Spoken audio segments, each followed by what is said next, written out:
And we are going to talk about the past week from 11th of February to 17th.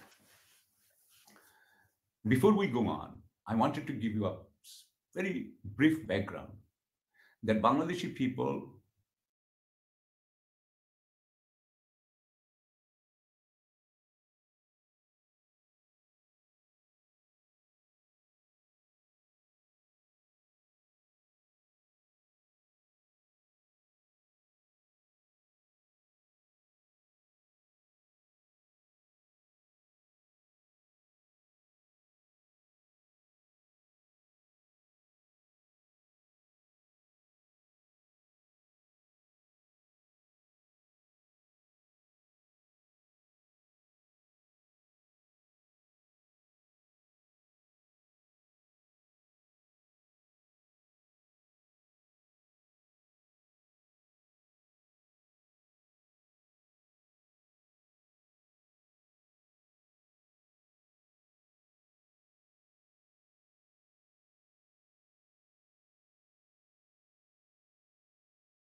Hello,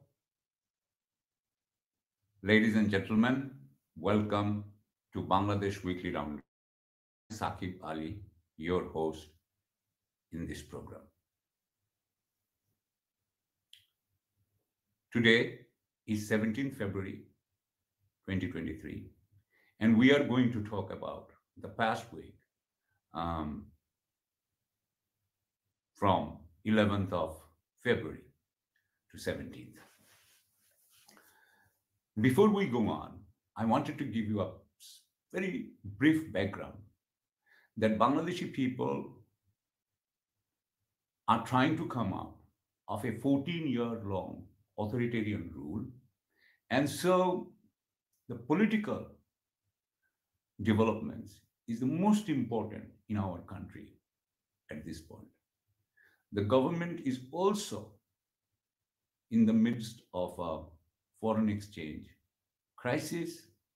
So this constitutional crisis and foreign exchange crisis and development economic crisis all together are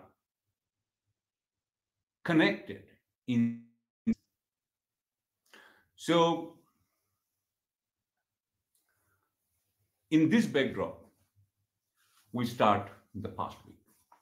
On Saturday, last Saturday, the Bangladesh Nationalist Party, the main opposition party, had, according to their prior announcement, held marches throughout the country at the lowest local government level, which we call union. As it was pre-announced, the ruling party, Awami League, had also announced that they will hold peace demonstrations in the very areas, in the vicinity of the same spots where the opposition was going to hold the marches. It was apparent that as BNP was trying to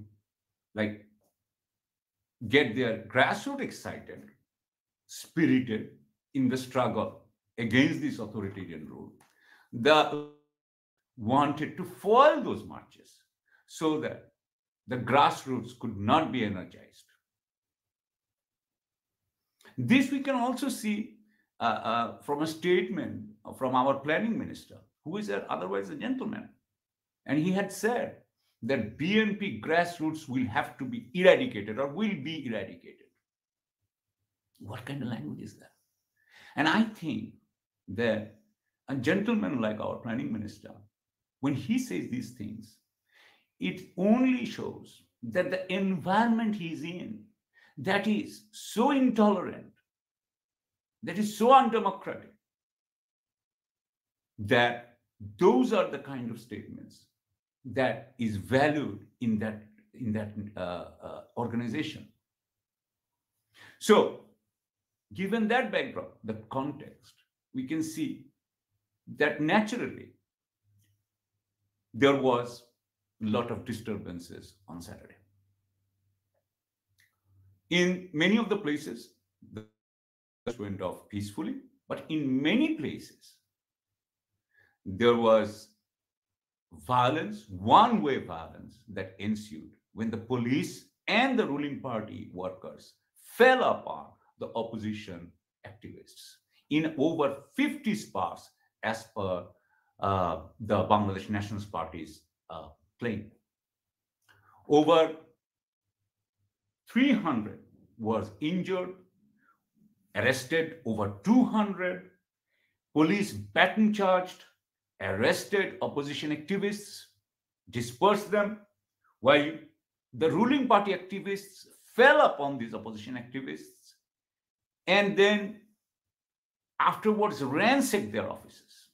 Now, this is not the environment where an opposition can do its work peacefully. The next day, on Sunday, the EU delegation, in an oblique reference to the mayhem unleashed by the police and the ruling party thugs, expressed deep concern at the politically motivated violence and encouraged peaceful and lawful political activities.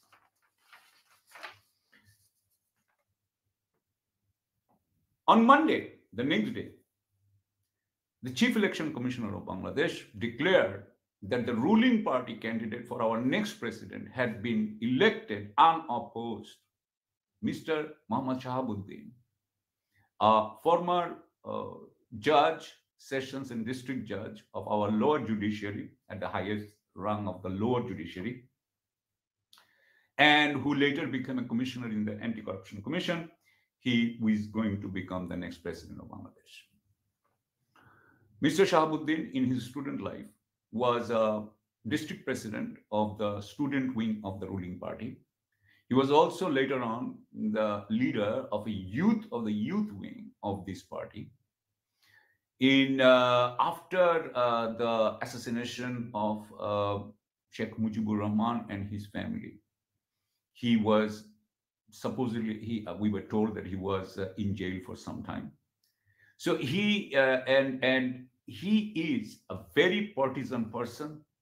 That's what we think, because from his writings, from his prior statements, and from his record. He was also the president, he was a member of the advisory council of Awami League before he became the president. So we know that Bangladesh is in a constitutional crisis where the ruling party wants to hold the elections under their authority, where the opposition is refusing to contest the election under the authority while the ruling party is in power because of the rigged elections in 2014 and 2018. So obviously the president will have a big role in this constitutional crisis, but the Awami League has selected a person who is partisan, who is not, it doesn't seem like he will be a unifying influence, unifying element in the coming crisis. It is suspected and feared that by this selection, that the ruling party is trying to tell us that their own president, their own person, who will be extremely partisan, he will use the bureaucracy and the police, maybe in another type of stratagem, to rig the election again in 2024, as they had done in 2014 and 2018, because Awami League doesn't have the popular support, and they know it, and they were going to lose the election anyway. So with this backdrop, we come to the most important news of last week, and that is the visit of the Counselor of State Department of US, Mr. Derek Chollet. I hope I'm pronouncing his name accurately. Uh, if not, I apologize. He spent Wednesday, 15th of February in Dhaka. He had breakfast with the foreign secretary, and then he had meeting with the foreign minister and the prime minister. I'm going to talk a little bit about the prime minister's meeting and the foreign secretary's meeting. It seems that Mr. Derek Chollet wanted to impress upon the prime minister that United States thought that democracy and human rights were precondition for a social development and development in general. So I think United States tried to explain to the prime minister that the prime minister's concept of development without democracy is not acceptable to the Americans. I mean, this was not directly stated, but this is the implication. And the counselor had also talked about that the next election has to be inclusive, and that United States and Bangladesh relationship is deepening and for all time, including during the election. By that, I think Mr. Derek Chollet wanted to say that United States is not going to go out of Bangladesh during this election time. So the Prime Minister assured the Undersecretary of her government's sincerity, but it seems that he was not fully convinced. Why I'm saying that, I will come to it a little bit later. And in the breakfast meeting with the foreign secretary, one thing stood out to me, and that was that when foreign secretary had stated that Bangladesh wanted peaceful Myanmar-Bangladesh border, at that time, Mr. Derek Chollet had assured him that United States was working to a durable peace in that part of the world, a part of the region. Now, a durable peace means that that peace has to have the consent and the assent of the people. And that will require change of the ground reality in Myanmar for that to happen. So it seems that the United States is already in our southeast Bangladesh, and they are doing whatever they're doing. And even if Bangladesh is not liking it, they have no choice but to go along with it. The counselor, he had a meeting with the leading representatives of the media on Wednesday evening. That was his last, I think, public engagement. In that, he had said that United States was concerned at the suppression of the repression of the civil society and the lack of human rights, the violation of human rights, and also regarding the earlier 2014 and 2018 elections. These are the things that give United States a pause. And I think that what started in December of 2021 is coming to a stage where it is coming to some kind of conclusion of a phase of our relationship. Because I think that this Derek Chollet visit was very important. Next month, our foreign minister and foreign secretary are going to go to Washington. The foreign minister is going to meet supposedly the Secretary of State, and the foreign secretary is going to meet the Undersecretary for Political Affairs. I think that all the visits that have come to Bangladesh all this time, they have gone from one step above another one. The higher ranking officials came later on, without, there were some exceptions, but otherwise. And I think that that next month the United States State Department is going to conclude all these their findings, and perhaps inform the president or their president during the democracy summit that is going to be held at the end of March. And perhaps at that time, the administration, the president will have to give his approval, his approval, his considered approval, consideration and decisions regarding what will happen later on, in order to perhaps persuade this government, the present government, the ruling government, to hold a peaceful and free and fair election. That same day, on Wednesday, there was another visit by the new Foreign Secretary of India, Mr. Vinay Mohan Katra. I hope I have, pronounced his name correctly too. If not, I apologize to him too. He conveyed the Indian government's full confidence in the leadership of Sheikh Hasina, and had invited her for the G20 meeting that is going to be held in September in Delhi. And at that time, the new foreign secretary also had a foreign secretary consultation with the Bangladesh counterpart. And that means that they covered all bilateral, regional, and global issues of interest. But what I would like to point out over here is that that Indian Foreign Secretary's statements and the U.S. Undersecretary's statement had clearly pointed out the divergence of these two friendly countries, allies, if I might say, on this issue of the restoration of democracy in Bangladesh. And I hope that India will take the side of the people of Bangladesh rather than a party which had, I think, has created tremendous resentment of the people of Bangladesh in the last 14 years. I mean, and I hope that India is not on the wrong side of the history.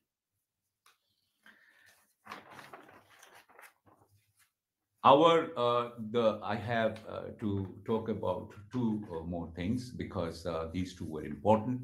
I think we not only have to talk about the senior government officials, but we have to talk about the general people of Bangladesh, the general situation of Bangladesh, in order to get a full comprehensive idea of what is happening. On last Sunday, first-year female student of Islamic University had stayed overnight in the guest room of the dormitory without taking permission of the some student of ruling party student wing leader. Once it was found out, she was taken to a room for several hours, 3-4 hours. She was beaten, harassed, tortured, and she was even filmed at different stages of undress. This was done to dissuade her from going to authorities afterwards, and also perhaps, as to keep her in check, to be able to blackmail her later on. She was traumatized. The next morning, she left. She went home, and then she wrote a letter, to the authorities, and this came up. This has become a big issue. The Human Rights Commission has condemned this issue. Especially, this filming at different stages of unrest, that, is very revolting to a conservative society like in Bangladesh. So, yes, Human Rights Commission has had to speak out. Usually they don't. Then the High Court, as a matter of fact, has ordered the district administration to do an investigation. What is important is that in our universities, I can, and I will give you another example. There was a Chittagong Medical College in Bangladesh, which is the second largest city is Chittagong, Chattogram. So in Chittagong Medical College, 4 students were beaten up by 15 to 20 students in a torture room last week, or the week before, and it just came out this week. And on the suspicion, that these 4 students were members of Islami student wing. And they were not. I mean, at least till now, we don't have any proof. So on a basis of suspicion, they were beaten up severely, and 2 of them had to be admitted to the intensive care unit, and they have just, I think, come out of the intensive care unit and taken to KEBE, their student hospital ward or cabin. So. And they were also beaten for hours and hours. So what I wanted to say is that how come universities have torture rooms? How can a student beat up another fellow student for hours at end? I see the inhumanity of the student wing. I'm not saying that this is only Awami League, other parties also did it. But this is the legacy of our 50 years, 5 decades, and this was started by the ruling party, Awami League, in 1972. This tradition of making thugs out of students. If students cannot be free, what kind of citizens are we creating? We are creating citizens who will be blind, who will absolutely be submissive to authoritarian rule. And this is the legacy of Awami League. The final thing I wanted to say is about Dhaka. Dhaka is a city which is dearest to our heart. But, the week before, we had this terrible earthquake in Turkey. And that also, in a way, got us to think about what will happen to our city if that happened. So I want to give you few information regarding Dhaka and wanted to show you what kind of development we can get after 14 years of one-party rule. According to report on Sunday, 12th February, 42 preceding days from that day, we did not have healthy air for a single day. Our air for 42 days at a stretch up to 12 February, maybe it is continuing now, was either unhealthy, very unhealthy, or dangerous. The sources of the pollution include the transportation vehicles, these buses and trucks without fitness, because these are owned by the leaders of the ruling party. Then you have the construction going on, where the construction sites are not covered by any plastic sheet or anything. So, dust is all over the place. And then we have these brick kilns, which are spewing smoke and carbon monoxide and carbon monoxide. If I can just a survey of 10 schools, high schools in Dhaka, and these are good high schools where middle-class boys and girls go to. A survey of these 10 schools found that 40% of students between the ages of 9 and 12 had respiratory problems. So, you have the air quality, and because of that, you have the respiratory problems of these students. They are from the middle class. We are not talking about the urban slums. We're not talking about the urban, the lower income group. It is even in the middle income group that the students cannot breathe properly. This survey was done by Bangladesh Engineering University, UK-based Center for Clean Air Research, University of Philadelphia, and Houston University. So we cannot. I mean, this is a bona fide and a bona fide survey. When our children are being damaged that way through this so-called development, of the 20 cities, most vulnerable to earthquake in the world, Dhaka ranks second most vulnerable. And Dhaka has a population of 22 million people. According to this survey, which was done by 3 universities of Dhaka and Tokyo, Osaka, and Tohoku University of Japan, if an earthquake of 4 Richter scale or just above it, if that is what hits Dhaka, then about 56% of the buildings will either collapse or get severely damaged. But if there is an earthquake comparable to what happened in Turkey, Syria, then 80% of the buildings of Dhaka will collapse. And they will probably collapse like pancakes. And this will create massive, catastrophic deaths. Even could be hundreds and hundreds and hundreds of thousands. It is in this kind of situation that we live. And it is from here I bid you goodbye for this week. God bless you. Bye.